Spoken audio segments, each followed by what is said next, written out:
Ward 17 व 18 में पितरों के उपलक्ष्य में चल रही भागवत कथा के दूसरे दिन स्कंद पुराण के अंतर्गत पाताली और आकाशीय भागवत का प्रसंग पंडित केशव शास्त्री के मुखारविंद से कथा का वाचन। भागवत कथा का दूसरा दिन है।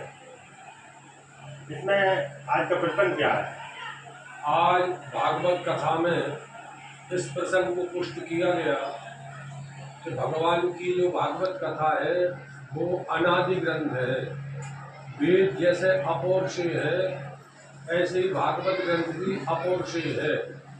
इसकी दो परंपराएं स्कंद पुराण में बताई गई हैं। एक आकाश से चलकर हम तक आई है, एक पाताल से चलकर हम तक आई है।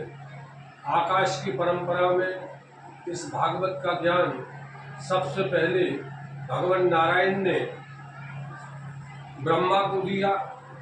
ब्रह्मा ने चतुश्लोकी भागवत को सुनकर और अखंड ब्रह्मांड के नायक परमात्मा का चिंतन करके सृष्टि की रचना की। इस भागवत ज्ञान को ब्रह्मा ने नारद को दिया। नारद ने ये ज्ञान श्री व्यास को लाकर दिया और श्री व्यास ने इसको लिपिबद्ध किया। दूसरी परंपरा पाताल से चली है, जिसमें शेष शाही भगवान ने ये भागवत तत्व का ज्ञान शेष को दिया। शेष जी ने अपने शिष्य वात्सायन नाम के ऋषि को दिया और वात्सायन नाम के ऋषि ने यह ज्ञान अपने शिष्य बृहस्पति को दिया।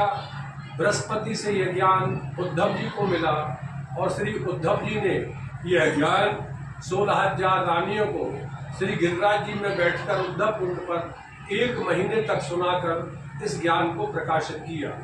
इसके पश्चात यही भागवत कलयुग के 30 वर्ष आने पर भी व्यतीत हो जाने पर, कलयुग के 30 वर्ष व्यतीत हो जाने पर यही भागवत का ज्ञान श्री सुखदेव ने परीक्षित को दिया। कलयुग के 230 वर्ष व्यतीत होने पर यही ज्ञान श्री गौकर्ण जी ने धुंधकारी के निमित्त सुनाकर उनकी मुक्ति की।